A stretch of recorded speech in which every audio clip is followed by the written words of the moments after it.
आज हम लोग आपकी कक्षा 11 के पहले पाठ कबीर की साखी के 5वें दोहे की व्याख्या सीखेंगे।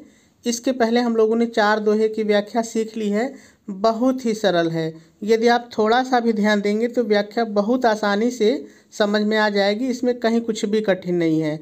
सबसे पहले हम लोग इस दोहे में जितने भी शब्द आए हैं उन सभी शब्दों के सरल अर्थ देख लेते हैं, फिर व्याख्या करते हैं।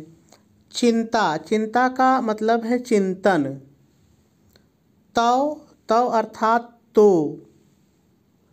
हरि, ईश्वर। नाव, नाम। की ऐसे ही रहेगा और ऐसे ही रहेगा। न माने नहीं। चिंता, चिंतन। दास, दास अर्थात भक्त या ईश्वर का भक्त। जे, जो। कुछ, कुछ भी। चितवय मतलब चिंतन किया जाता है। राम बिन, राम के अलावा या राम के अतिरिक्त। सोई माने वह या वह सब कुछ। काल के, काल की अर्थात मृत्यु के, काल के अर्थात मृत्यु के या जन्म मरण के, या जन्म मरण के। पास माने फंदा या बंधन, जिसमें किसी चीज़ को बांधा जाता है। ठीक है, तो बंधन कह लीजिए, चाहे आप जो है फंदा कह लीजिए। तो सभी कठिन शब्दों के अर्थ हम लोगों ने देख लिए।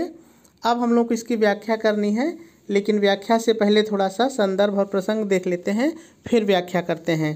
तो यदि संदर्भ की बात करें तो आप संदर्भ हेडिंग डालेंगे और डैश डाल करके लिखेंगे, प्रस्तुत दोहा हमारी पाठ्यपुस्तक हिंदी में संकलित साखी शीर्षक से अवतरित है।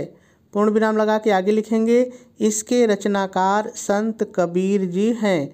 पूर्ण विराम लगा देंगे और आपका संदर्भ पूरा हो जाएगा।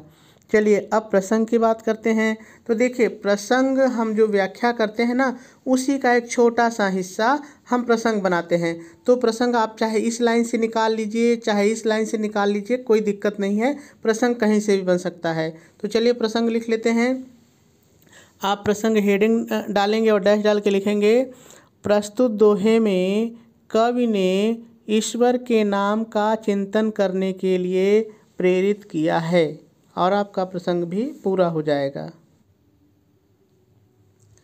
चलिए अब व्याख्या की बात करते हैं। आप व्याख्या हेडिंग डालेंगे और व्याख्या की शुरुआत में थोड़ा सा आपको अपनी तरफ से जोड़ के लिखना है। अपनी तरफ से क्या जोड़ के लिखना है, ध्यान से सुनिए। प्रस्तुत दोहे में कबीर दास जी कहते हैं, इस नश्वर संसार में यदि, अब आ जाइए दोहे पर, यदि चिंतन करना है तो केवल, अपने जोड़े, केवल ईश्वर के नाम की करनी चाहिए। कामा लगाएंगे और आगे लिखेंगे, और ईश्वर का भक्त अन्य किसी भी चीज़ का, अपने जोड़िए, अन्य किसी भी चीज़ का चिंतन नहीं करते हैं।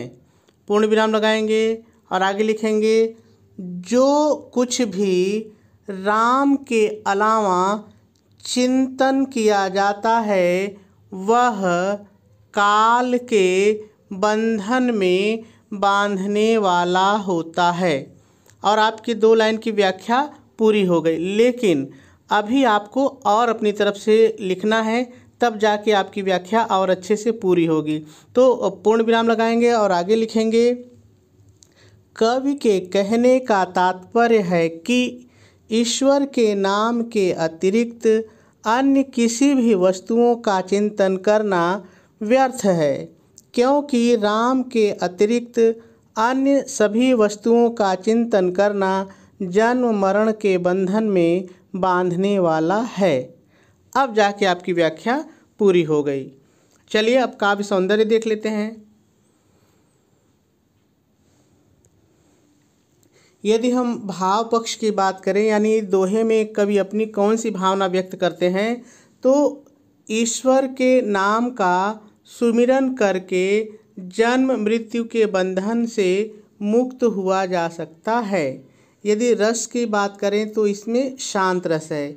यदि भाषा की बात करें तो सधुक्कड़ी है, शैली मुक्तक है, छंद दोहा है, गुण प्रसाद है।